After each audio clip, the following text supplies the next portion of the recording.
I caught my fiancée cheating with her ex, then she tried to trap me into raising their baby, now she's suing me for child support. I never thought I'd be in this situation. My life has completely unraveled over the past few months, and I'm still trying to make sense of it all.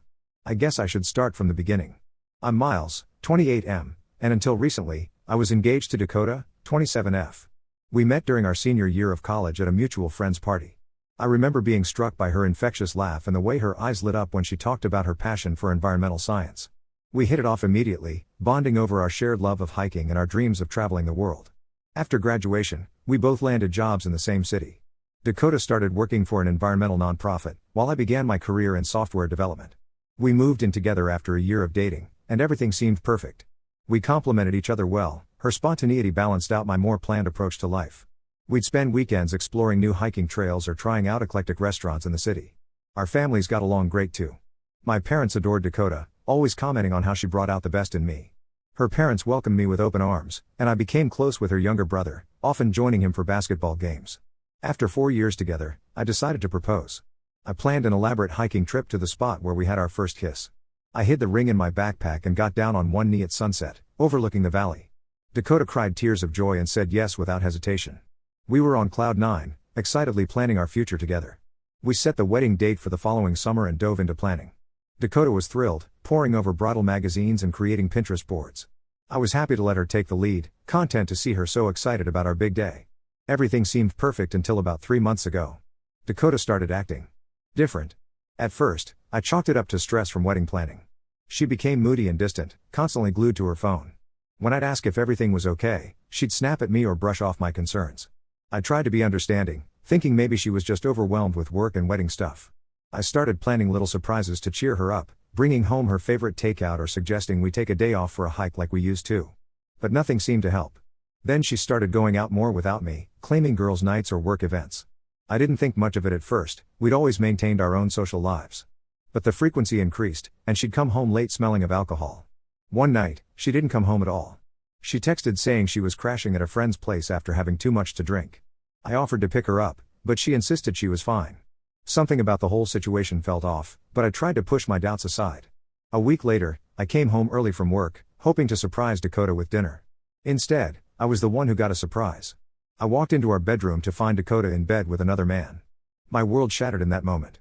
The guy scrambled to get dressed while Dakota burst into tears, begging me to let her explain. As if there was any explanation that could make this okay. I was in such shock that I could barely speak. I just turned around and walked out, ignoring Dakota's pleas for me to come back. I drove around aimlessly for hours, trying to process what I'd just seen. How could Dakota do this to me? To us? We were supposed to get married in a few months, and now everything was ruined. When I finally returned home, Dakota was waiting for me. Through her tears, she confessed that the guy was Chris, 28M, her ex-boyfriend from high school.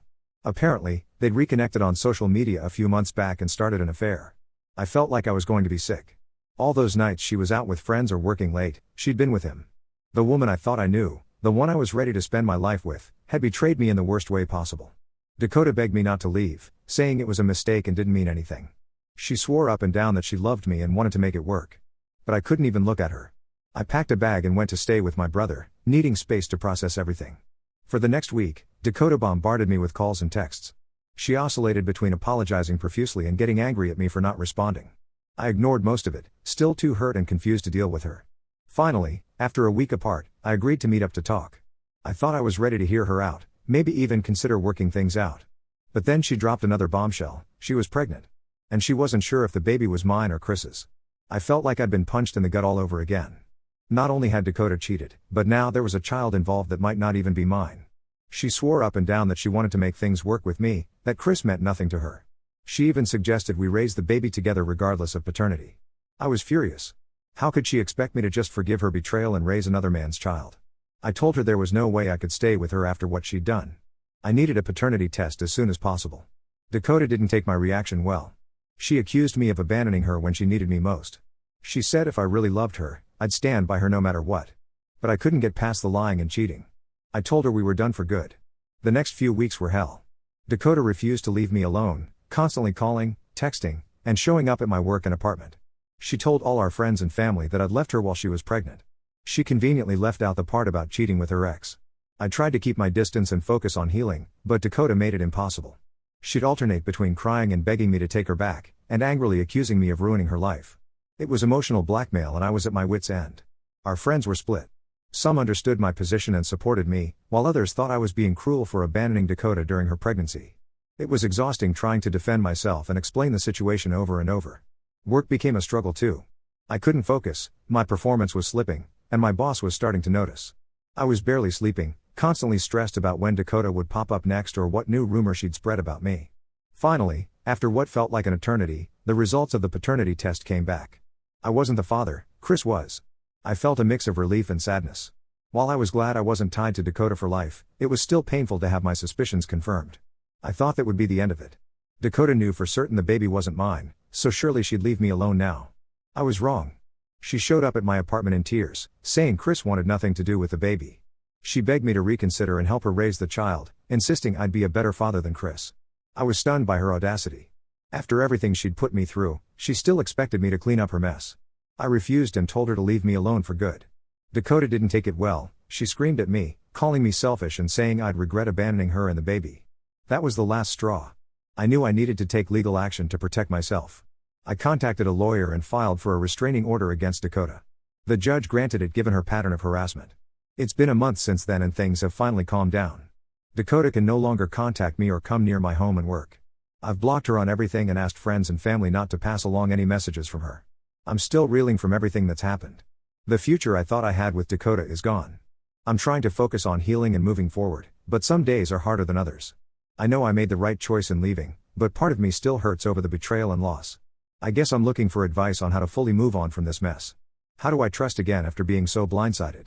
And how do I deal with the guilt Dakota tried to put on me about the baby? Any words of wisdom would be appreciated. Update 1. It's been about 2 months since my last post, and unfortunately, things have only gotten more complicated. I really thought getting the restraining order would be the end of it, but Dakota has found new ways to try and manipulate me. A few weeks ago, I started getting calls from mutual friends saying Dakota had been telling everyone that I was the one who cheated on her. She was spinning this whole story about how I'd had a long-term affair and left her when she got pregnant. It was infuriating to hear how she was twisting the truth. I spent days doing damage control, explaining the real situation to anyone who would listen. Most people believed me, especially once I mentioned the paternity test and restraining order. But there were still some who bought into Dakota's lies. I lost a few friendships over it, which stung even though I knew I hadn't done anything wrong. One of the hardest losses was my friend Tom, 29M. We'd been close since college, and he was supposed to be one of my groomsmen. But he'd always had a bit of a crush on Dakota, and he chose to believe her version of events. He accused me of abandoning Dakota in her time of need and said he couldn't be friends with someone who would do that. Losing Tom's friendship was like a punch to the gut. Then there was the issue with our shared friend group. Dakota and I had been part of a tight-knit circle of friends since college. Now, every get-together was awkward. People felt like they had to choose sides. Some friends tried to stay neutral, but that often meant excluding both Dakota and me from events to avoid drama. I found myself feeling increasingly isolated. Work wasn't any easier. Despite the restraining order, Dakota found ways to interfere. She started calling my office, pretending to be a client. My boss was understanding at first, but as it continued, I could tell he was getting frustrated. I was constantly on edge, worried that Dakota would show up or cause a scene that could jeopardize my job. Just when I thought things couldn't get any worse, I got served with papers. Dakota was suing me for child support, claiming that because we were engaged when she got pregnant, I had a financial obligation to the baby. I was floored. How could she possibly think this would work? I immediately called my lawyer, who assured me the case had no merit. We have DNA proof that I'm not the father, and Dakota and I were never married. But still, the stress of potentially going to court was overwhelming. The weeks leading up to the hearing were a nightmare. I could barely sleep or eat. I kept imagining worst-case scenarios where somehow, despite all logic, the judge would side with Dakota. My parents tried to be supportive, but I could tell they were worried too. They'd always loved Dakota and were struggling to understand how things had gone so wrong. The day of the hearing arrived and I was a nervous wreck. Dakota showed up looking smug, like she thought she had this in the bag. Her lawyer tried arguing that I had acted as a father figure during the pregnancy and therefore had a responsibility to the child. They even brought up old social media posts where I had expressed excitement about becoming a dad. It felt like they were twisting every happy moment we'd shared into something to use against me. I felt sick listening to them paint me as some heartless monster who had abandoned his family. Thankfully, the judge saw right through it.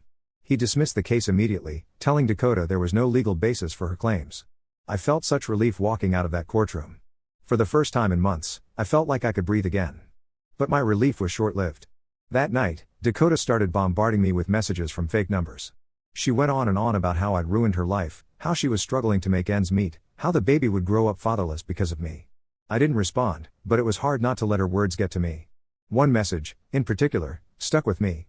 Dakota wrote about how she'd had to move back in with her parents because she couldn't afford rent on her own. She described feeling ashamed and scared about raising a baby alone. For a moment, I felt a pang of guilt. But then I reminded myself that this was all a result of her choices, not mine. I'm trying to stay strong and remember that none of this is my fault. Dakota made her choices and now she has to live with the consequences. But there's still a small part of me that feels guilty, even though I know I shouldn't. I'm focusing on myself as much as I can, throwing myself into work, reconnecting with supportive friends, making plans for the future. I've started seeing a therapist to help process everything that's happened. It's been helpful to have someone objective to talk to. But Dakota's shadow still looms over everything. I just want to be free of this mess for good. I'm considering looking for jobs in other cities, thinking a fresh start might be what I need. But part of me worries that running away won't solve anything. I guess I'm just looking for reassurance that I'm doing the right thing by standing my ground. Am I being too harsh? Should I have tried harder to work things out with Dakota? I know logically that I'm not responsible for her or the baby, but emotionally, it's still a struggle sometimes. Any advice on how to move forward would be appreciated. How do I rebuild my life and relationships after all this drama? And how do I protect myself if Dakota tries anything else in the future? Update 2. Another month has passed and things have taken yet another crazy turn. Just when I thought the situation couldn't get any more complicated, Dakota has managed to drag even more people into her web of lies. About 2 weeks ago, I got a call from my cousin Mark, 30M. He sounded hesitant, which was weird because we've always been close. Growing up, Mark was like the older brother I never had. We spent summers together at our grandparents' lake house, and he was always there for me during tough times. So hearing him sound so unsure immediately put me on edge. Mark said, "Miles, I don't know how to tell you this, but Dakota's been talking to people in our extended family." My heart sank. I asked him what she'd been saying, though I had a pretty good idea. Mark explained that Dakota had been reaching out to various family members, telling them how I'd abandoned her and the baby, how she was struggling to make ends meet, and how cruel I was being. She'd even contacted my grandmother, who's been in poor health lately. The thought of her upsetting my grandma made my blood boil. I was furious.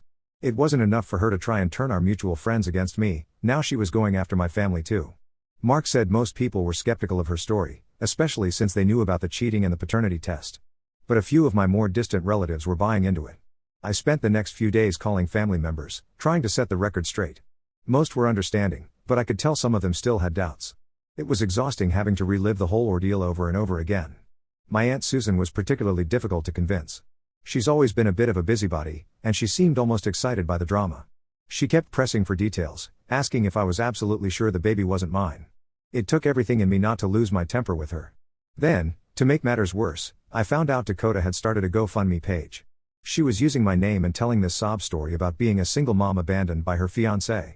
She even posted an old picture of us together, making it look like we were still a happy couple. The description on the page was heart-wrenching. Dakota wrote about how she was struggling to afford prenatal care, how she might lose her apartment, how she was scared for her baby's future. She painted herself as this helpless victim, and me as the heartless villain who had left her high and dry. I was beyond angry. This wasn't just annoying anymore, it was full-on defamation. I contacted GoFundMe and managed to get the page taken down, but not before she'd raised a few $100s from sympathetic strangers. The whole situation was starting to affect my daily life. I was constantly on edge, worried about what Dakota might do next. I found myself avoiding social situations, tired of having to explain or defend myself. Even going to the grocery store became stressful. I was always worried I'd run into someone who believed Dakota's lies. I thought about taking legal action for defamation, but my lawyer advised against it. He said it would just drag out the drama and give Dakota more opportunities to spread her lies. As frustrating as it was, the best thing to do was ignore her and focus on moving forward with my life. It's been hard, but I'm trying to stay positive. I've started making plans to move to a new city for a job opportunity. The idea of a fresh start, away from all this drama, is really appealing right now. The job opportunity came up unexpectedly. A college friend who works for a tech startup in Seattle reached out to me about an opening in their development team. At first, I was hesitant. Moving across the country seemed like a drastic step. But the more I thought about it, the more appealing it became. I went for an interview last week, and it went really well. The company culture seems great, and the work would be challenging in a good way. Plus, Seattle is beautiful, all that nature right at my doorstep would be amazing for hiking. I haven't made a final decision yet, but I'm strongly considering it. Part of me feels like I'm running away from my problems, but another part thinks this could be exactly what I need to move on with my life. I just hope that once I'm gone, Dakota will finally give up and leave me alone for good. I'm ready to put this whole nightmare behind me and start the next chapter of my life. Update 3. It's been about 6 months since my last update, and I'm happy to say that things have finally started to settle down. I ended up taking that job in Seattle, and the move has been exactly what I needed. Being away from all the drama and having a fresh start has done wonders for my mental health. The first few weeks after the move were tough. I was in a new city where I didn't know anyone, starting a new job, and still processing everything that had happened with Dakota. There were moments when I questioned if I'd made the right choice. But gradually, things started to improve. My new job is challenging but rewarding. I'm working on exciting projects and learning a lot. My coworkers have been welcoming, and I've even made a few friends outside of work. I've joined a hiking group and have been exploring the beautiful trails around Seattle almost every weekend. Shortly after I moved, I got an unexpected call from Chris, 28M, Dakota's ex and the actual father of her baby. We hadn't spoken since everything went down, so I was surprised to hear from him. He called to apologize, which caught me off guard. Chris explained that Dakota had been doing the same thing to him, spreading lies, trying to manipulate him, and making his life difficult. He said he was trying to step up as a father, but Dakota was making it nearly impossible. She was using the baby as a bargaining chip, refusing to let him see the child unless he got back together with her. Hearing this, I felt a mix of emotions. On one hand, I was angry all over again at how Dakota was behaving. But on the other hand, I felt a weird sense of validation. It wasn't just me, Dakota really was out of control. Chris and I ended up talking for a while, comparing notes on our experiences with Dakota. It was oddly cathartic to connect with someone else who understood exactly what I'd been through. We weren't exactly friends, but there was a mutual respect and understanding between us. As for Dakota, I've heard through the grapevine that she's still trying to stir up drama back home. But being in a new city, surrounded by new people who don't know anything about my past, has given me the space I needed to heal and move on. I've started dating again, cautiously. It's been hard to trust after everything that happened with Dakota, but I'm working on it. I met a girl named Rachel, 26F, at a coffee shop a few weeks ago, and we've been on a couple of dates. It's nothing serious yet, but it's nice to feel that spark of connection again. I'm still in therapy, working through the trust issues and residual anger from my experience with Dakota. It's a process, but I can feel myself making progress. I'm learning to open up again, to not let one bad experience color my view of all relationships. Looking back on everything that's happened, I can see now how close I came to getting trapped in a toxic situation. If I hadn't trusted my gut when things felt off with Dakota, if I hadn't stood my ground when she tried to manipulate me into raising a child that wasn't mine, my life could be very different right now. I'm proud of myself for having the strength to walk away, even when it was incredibly difficult. And I'm grateful for the friends and family who stood by me through it all. To anyone else going through something similar, my advice would be this: trust your instincts, don't let anyone manipulate you into accepting unacceptable behavior, and don't be afraid to cut toxic people out of your life, even if they're someone you once loved. It hasn't been an easy journey, but I'm in a much better place now. I'm looking forward to the future and excited to see what this new chapter of my life will bring. For the first time in a long time, I feel hopeful about what's to come.